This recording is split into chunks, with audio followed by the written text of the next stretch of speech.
نستأنف أشغال هذا المؤتمر في المحور الثاني المخصص لهذا اليوم فيما يتعلق بمكافحة غسل الأموال. المحور المقرر لهذه الأمسية هي الطرق المثلى تطبيقيا والتعاون الدولي والإقليمي لمكافحة غسل الأموال وعلاقة غسل الأموال بتمويل الإرهاب. وأعتقد هذا الموضوع المقرر لهذه الأمسية هو يأتي تتمة للمحور الأول الذي كان في الصباح، والذي تطرق لمختلف التشريعات الوطنية سواء في المملكة المغربية أو مصر أو تونس وكذلك بألمانيا، ومدى ملائمتها للاتفاقيات الدولية. وبالنسبة للمملكة المغربية أعتقد على أنه قام المغرب بتطوير مختلف الآليات القانونية والمؤسساتية والتي يعني وضعها رهن إشارة العدالة الجنائية من خلال مراجعة أحكام القانون الجنائي وكذلك المسطرة الجنائية. وهذا جاء نتيجة أو استجابة للتحديات الجديدة التي فرضتها تطور الجريمة، ورغبة كذلك في ملائمة قوانينه مع المواثيق الدولية. فإعلان مجموعة العمل المالي قافي أن المغرب لم يعد خاضعا للمسلسل الدائم للمراقبة المطابقة في مجال تبييض الأموال وتمويل الإرهاب شكل ارتياحا للمملكة المغربية وكذا دعامة أساسية للاقتصاد الوطني والقطاع المالي في وقت تطمح فيه المملكة جعل مدينة الدار البيضاء مركزا ماليا دوليا. إذن السؤال المطروح: ما هي الطرق المثلى وأين وصلت الآلية التنسيق والتعاون وتبادل المعلومات في مجال محاربة غسيل الأموال وتمويل الإرهاب؟ هذه الأسئلة سوف يجيب عنها المحاضرين المقتدرين الأستاذ أشرف المالكي، قاضي ملحق بمديرية الشؤون الجنائية، وكذلك السيد هانز هيلكن، نائب مدير وحدة مكافحة الجريمة سابقا بالجمهورية الألمانية. إذن سوف أعطي الكلمة مباشرة للأستاذ أشرف المالكي لمناولة هذا الموضوع. شكرا. تفضل. شكرا سيد الرئيس. بداية أتوجه بالشكر لكافة الساهرين على تنظيم هذا المؤتمر الدولي، وأشكر زملائي الذين بادروا بتقديم عروض في الحصة الصباحية، وهي عروض تناولت المقاربة التشريعية بمختلف الدول الحاضرة في مكافحة جريمة غسل الأموال. مداخلتي ستسلط الضوء على التعاون القضائي الدولي كآلية ضرورية لمنع الإفلات من العقاب وجمع وسائل الإثبات عندما يكون للجريمة امتداد عبر وطني، مما لا شك فيه أن جريمة غسل الأموال هي من الجرائم العابرة للحدود والتي تستدعي بذل جهود كافة الفاعلين في المجتمع الدولي من أجل المساهمة في تحقيق نجاعة للأبحاث القضائية ذات الصلة بهذه الجريمة. ووعيا بهذه الأهمية فقد بادر المجتمع الدولي إلى سن مجموعة من الاتفاق ووعيا من هذه الأهمية فقد بادر المجتمع الدولي إلى سن مجموعة من الاتفاقيات الدولية التي تشكل إطارا دوليا مرجعيا لمكافحة هذه الجريمة. ويتعلق الأمر هنا بالاتفاقية الدولية لمكافحة التجارة غير المشروعة في العقاقير المخدرة والمؤثرات العقلية سنة 1988، حيث نصت هذه الاتفاقية على جريمة غسل الأموال ومصادرة المتحصلات، كما نصت على ضرورة تكريس التعاون الدولي في هذا الإطار. الاتفاقية الثانية يتعلق الأمر بالاتفاقية الدولية لمنع تمويل الإرهاب لسنة 2000، التي نصت على جريمة تقديم وجمع الأموال بنية استخدامها أو القيام بعمل إرهابي. الاتفاقية الثالثة تتعلق باتفاقية الأمم المتحدة لمكافحة الجريمة المنظمة عبر الوطنيات، وهي معروفة باتفاقية باليرمو لسنة 2000. هذه الأخيرة نصت على إنشاء قاعدة بيانات دولية تضم معلومات وتشريعات في مجال مكافحة غسل الأموال، كما نصت على إعداد نماذج لقوانين مكافحة غسل الأموال. ثم اتفاقية الأمم المتحدة لمكافحة الفساد المالي ميريدا لسنة 2003. والمغرب فضلا على أنه صدق على مختلف هذه الاتفاقيات الدولية وجعلها تسمو على قانونه الداخلي، فإنه أبرم مجموعة من الاتفاقيات الدولية في مجال القضائي مع مجموعة من الدول. هذه الاتفاقيات تضمنت مجموعة من آليات المساعدة القضائية تسمح بتحقيق النجاعة في التحقيقات المالية.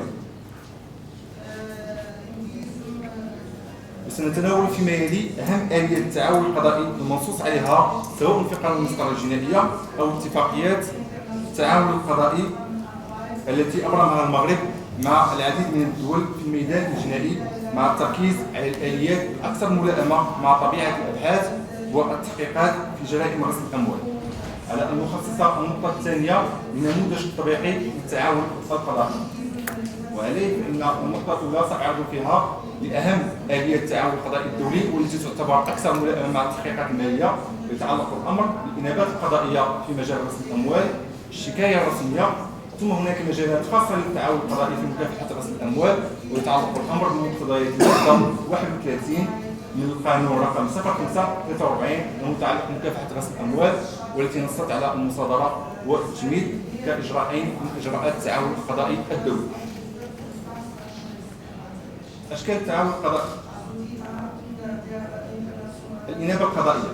تعتبر الإنابة القضائية هي الطلب الذي تتقدم به دولة أجنبية لجمع وسائل الإثبات المتواجدة فوق تراب دولة أخرى بمناسبة البحث أو التحقيق في جريمة غسل الأموال. ولهذه الإنابة مجموعة من الشكليات، أهمها تحديد نوع الجريمة، أن طلب الإنابة القضائية المبعوث من طرف الدولة الأجنبية الطالبة للإجراء يجب أن يتضمن تحديد نوع الجريمة، تحديد موضوع المتابعة وتاريخ صدورها، اسم القاضي الصادر عنه، التوقيع وطبع القاضي، أجل إنجاز ونسخ من وثائق الملف، الجهة المكلفة بتنفيذ الإنابة. هذه الإنابة يمكن القول على أن جميع القضاة المغاربة لهم الحق في توجيه الإنابات القضائية إلى السلطات القضائية الأجنبية، وفي هذه الحالة فإنها تبعث بالطريق الدبلوماسي كما جاء في المادتين 714 و 715 من قانون المسطرة الجنائية، إلا في حالة الاستعجال حيث يمكن توجيهها للجهة المختصة بتنفيذها. وتنفذ الإنابة الصادرة عن سلطة قضائية أجنبية بنفس الطريقة التي تنفذ الإنابة الصادرة عن سلطة قضائية داخل المغرب. هذا هو تشير اتفاقية التعاون القضائي إلى وجوب تقييد السلطة القضائية المطلوبة بالشكليات والمساطر المشار إليها من قبل الجهة الطالبة، ما لم تتعارض مع الشكليات والمساطر والمبادئ الأساسية لقانون الطرف المطلوب. ومن أهم صور الإنابات القضائية التي غالبا ما تتلقاها المملكة المغربية في مجال غسل الأموال، نجد الحضور الشخصي لشاهد أو خبير، طلب معلومات في المجال البنكي، التفتيش والحجز وتجميد الموجودات.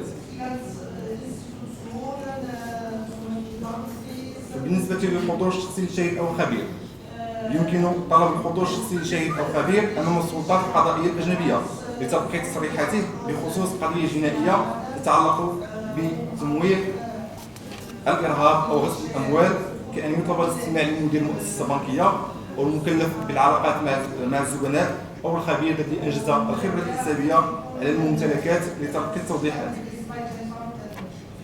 وهذه الصورة من صور الإنابات القضائية نظمت بموجب المادة 10 من اتفاقية التعاون القضائي المبرم بين المملكة المغربية وحكومة الجمهورية الفرنسية، التي حددت شروط وإجراءات انتقال الشاهد والخبير والحصانات التي يتم التعامل بها.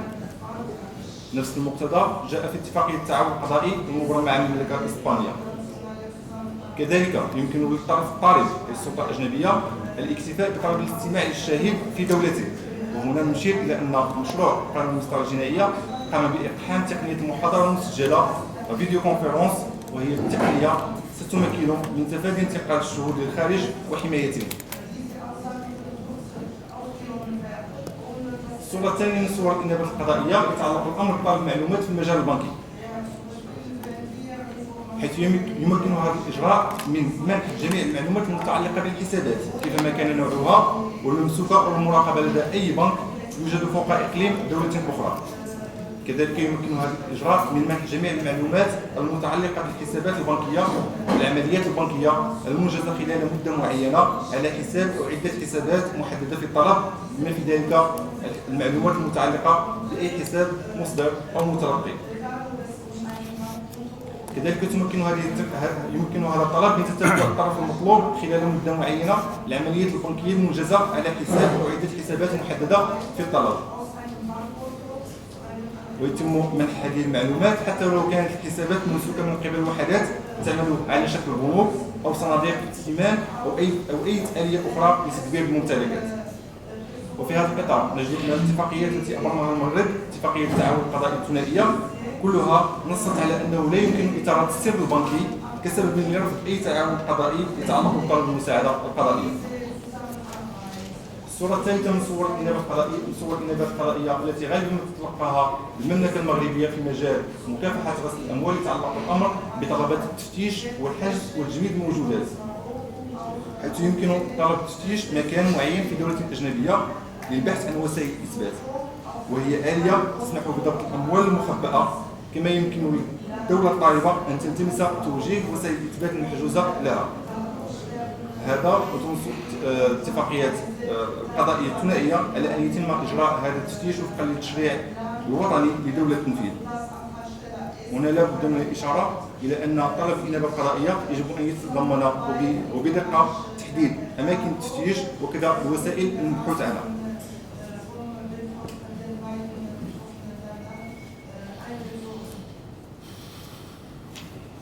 الصورة الثانية من الصور من أشكال التعاون القضائي يتعلق الأمر بالشكاية الرسمية.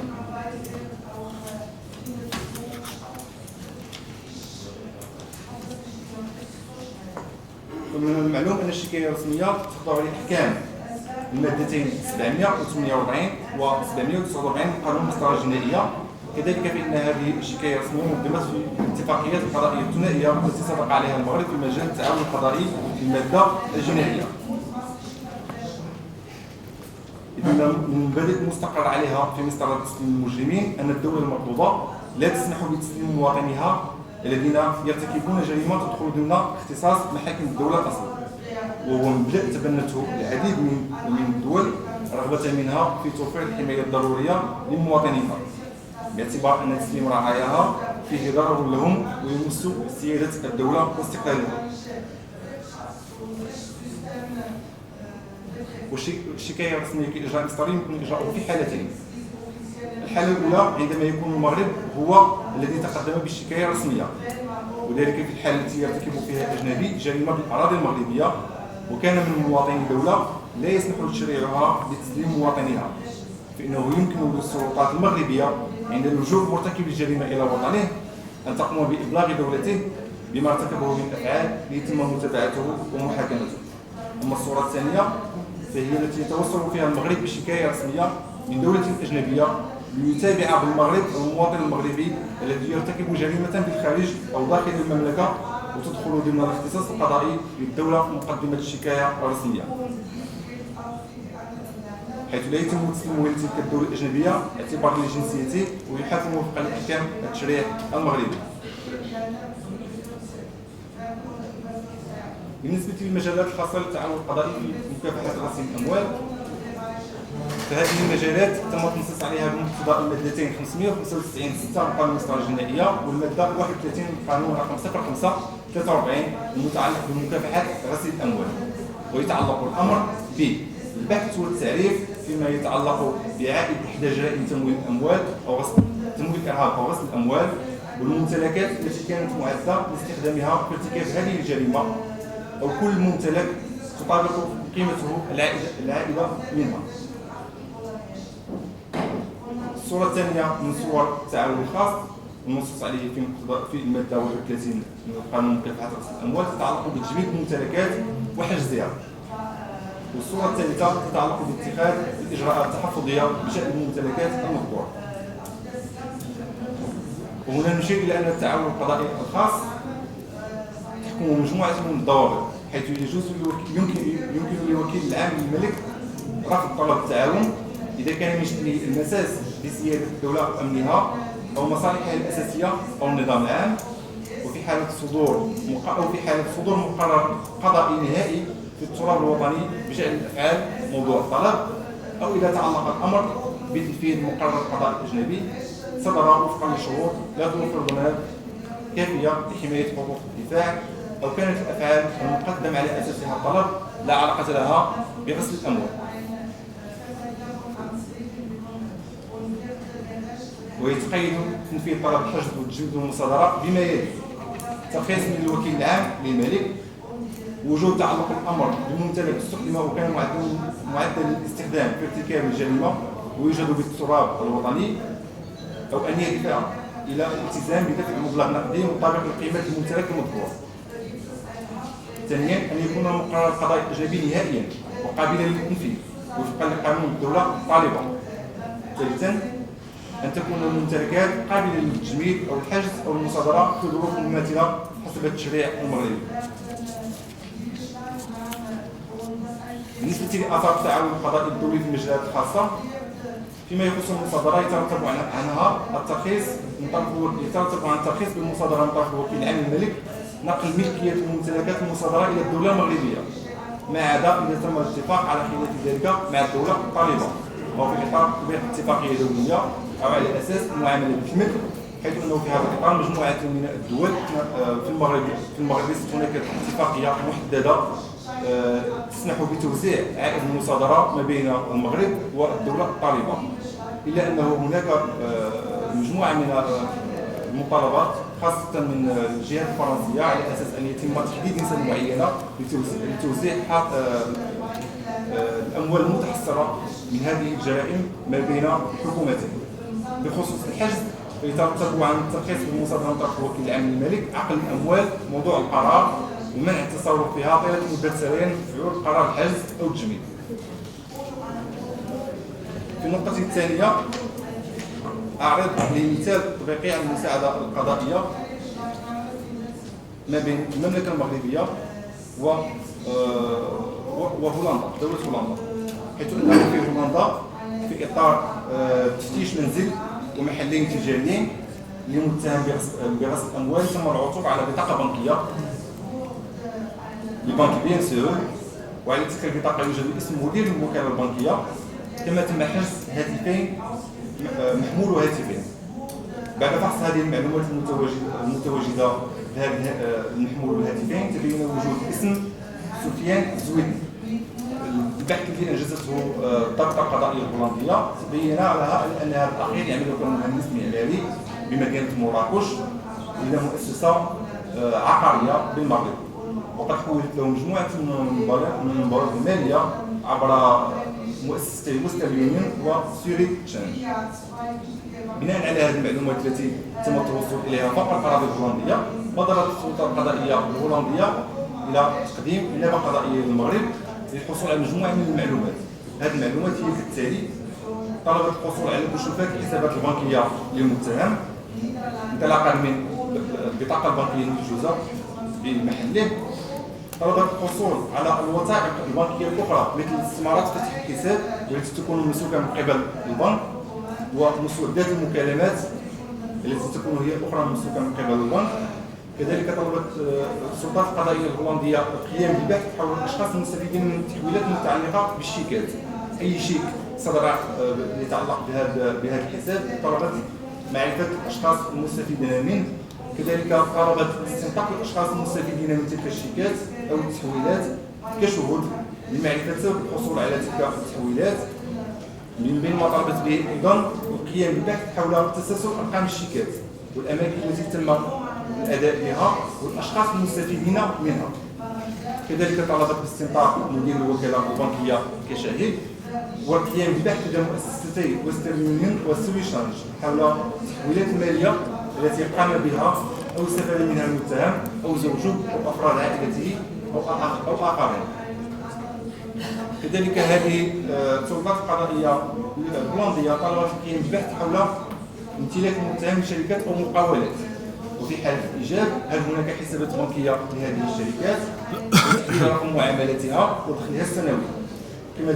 كما طلبت الالتماس من مدير مصلحة الضرائب الوطنية ومدير مصلحة الضرائب الجهوية بمراكش القيام ببحث حول ما يلي: كل المعلومات الضريبية المسجلة باسم المتهم أو زوجه أو الشركات أو المقاولات المسجلة باسمهما، الحصول على نسخ الوثائق المهمة، البحث عن مكان تواجد العقارات وحجز تلك العقارات.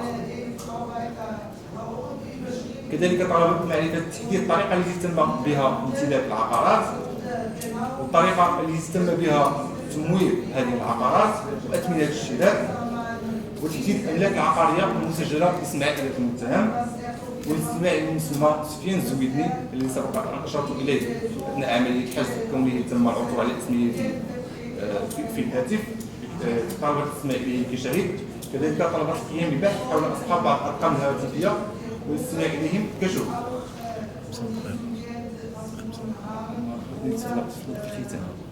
المملكة المغربية بعد توصلها بهذه الإنابة القضائية في إطار التعاون القضائي الثنائي حيث تربطنا مع بولندا اتفاقية ثنائية، قامت بإحالة طلب على السيد وكيل العام الملك الذي قام بإحالة على السيد قاضي التحقيق الذي انتدب الفرقة الوطنية للشرطة القضائية لتقوم بتنفيذ الانتداب الدولي مستعينة في ذلك في تنفيذ مهامها بكل من مديرية العام للضرائب، مجموعة من المؤسسات، مديرية العام للضرائب، المديرية الجهوية للضرائب، مراكز تسجيل السيارات، المكتب الوطني للماء والكهرباء والوكالات المستقلة، الوكالة الوطنية للمحافظة العقارية، المديريات الجهوية للبنوك، مؤسسات تحويل الأموال، شركات الاتصالات الهاتفية. وقد تم تحرير محاضر لتنفيذ هذه الإنابات وتمت إحالتها على السلطات القضائية الطالبة. ختاما أختم بالإحصاء حول آلية التعاون القضائي الدولي سواء الواردة أو الصادرة على المملكة المغربية خلال السنوات للأسف سنوات آخر سنة 2015 فيها 67 آخر سنة 2015 عندي خطأ مطبعي، حيث أنه بالنسبة للإنابات القضائية تم تنفيذ 67 إنابة قضائية واردة علينا من الخارج سنة 2015، في حين أن الإنابات القضائية الصادرة كانت صفر. وهذا يدل على أن القضاة المغاربة الإشكال لا يمارسون مثل هذه المساطر.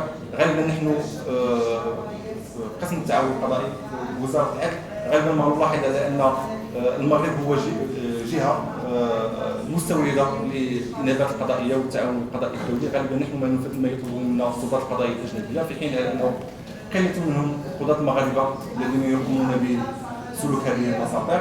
بالنسبة للتسليم هناك سنة 2015 حالة واحدة، في حين أن طلبات سفر من المغرب الشكايات الرسمية 3 طلبات سنة 2015، في حين على أن الطلبة الصادرة على المغرب سفر. الخلاصة هو أنه يتعين على الدول أن تقوم بسرعة وبطريقة بناءة وفعالة بتقديم أكبر قدر ممكن من المساعدة القانونية فيما يتعلق بتحقيقات غسل الأموال وتمويل الإرهاب. والدول مهما بلغت قوتها لن تستطيع على وحدها تجر مرتكبي الجرائم، لا سيما الجرائم العابرة للحدود، الأمر الذي يجعل التعاون الدولي أمرا ضروريا. وشكرا على حسن المتابعة.